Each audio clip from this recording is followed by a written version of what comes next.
Public officials are demanding answers after what many claim was a half-hearted search effort for a woman with dementia. That 70-year-old was reported missing by her family on the evening of Monday, March 16th.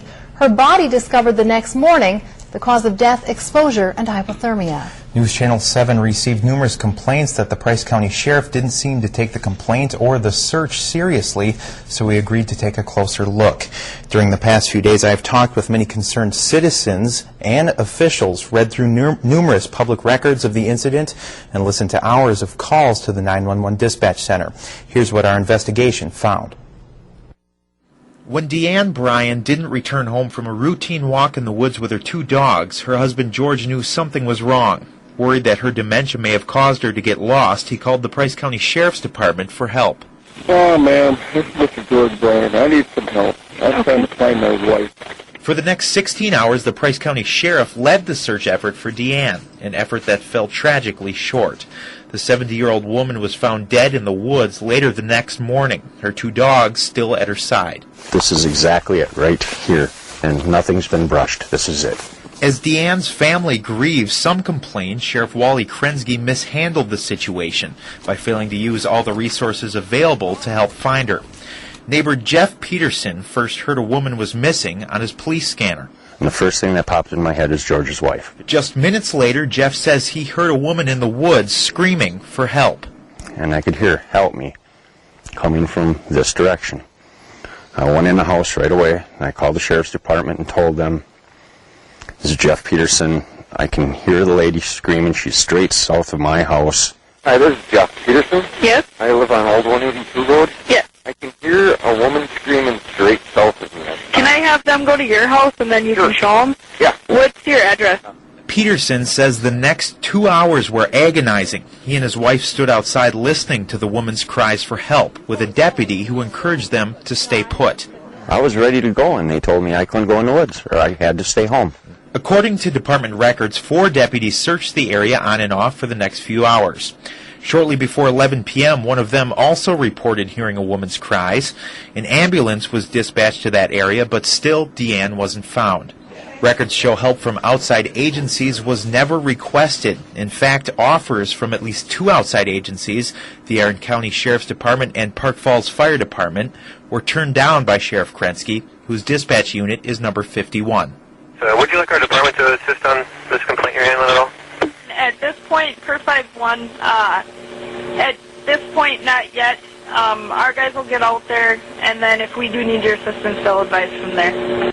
But outside assistance was never requested that night, and Sheriff Krensky called off the search at 3 in the morning. The women's cries for help had silenced just hours earlier, shortly before 11. Sheriff Krensky confirms no more than 6 deputies were responding at any one time. He says he had his reasons for not calling in or accepting extra help with the search. Why not call for fire departments in the area, some search and rescue team to come help you out? Well, there was some, at that particular time, there were other mitigating circumstances, which I prefer not to go into. I think you'll find that in the reports of the department. And you, of course, can read and release what information you choose to. According to those reports and a statement released by Krensky, he had decided that adding people to the search party would scare Deanne further into the woods. And my concerns were that if we brought more people in, the individual would flee, cross the river, break through onto the ice, break through the ice and drown. My concerns were for her. And I guess my question, and it's not clear from your letter, at least to me, if this woman is missing and freezing, why would she run? There are HIPAA laws that I choose not to go into. According to deputies' reports and Deanne's husband, she suffered from dementia. There were some reports in the evening, as you mentioned in a letter, of people hearing her voice, calling for help. Did that indicate to you that she would be willing to receive help? Well, there's some confusion as to whether there was the words help or if it was just hollering. Jeff Peterson disagrees. We listened to her from 10 till 8 until 10:30. And made it multiple times. Every 5 minutes. For the first hour, it was every 5 minutes. Could you tell what she was saying? It was help me. Deanne's friends say holding back on the search was the wrong decision, especially since she was freezing to death and calling out. It was crystal clear. My wife, my kids, myself all stood out there for 2.5 hours and listened to her. Krensky tells me he was also fearful that he could be putting additional searchers in danger, since one of Deanna's dogs was part Rottweiler and there could be coyotes in the woods.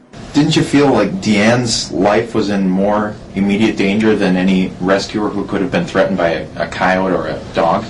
Well, I think her situation was I didn't want to push her onto the ice over river to break through and drown.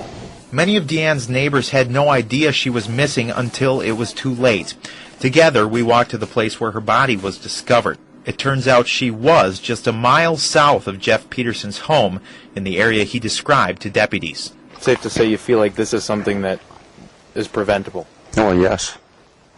If they could have gotten the EMTs or fire department or search and rescue out here at 10 to 8 when I called, I'm sure there would have been a different outcome. And we could have fanned out following the river 20 feet apart from each other with flashlights, and we could have found her. Especially if you hear the person, yelling for help. I just can't get it through my head that they would hear her call and not come out. If you could, I guess, go back and do this over, is there anything you'd do differently? Not that I can see. Price County's Emergency Management Director, Jeff Hine, recently wrote a letter to the local newspaper, the Phillips Bee. He calls the search for Deanne Bryan an utter failure and blames the sheriff's errors in judgment for her death. He has been openly critical of what he sees as the sheriff's ongoing refusal to offer or accept help from other agencies. You can read that letter, see the sheriff's official response to criticism on this case, and share your thoughts at our web channel, WSAW.com.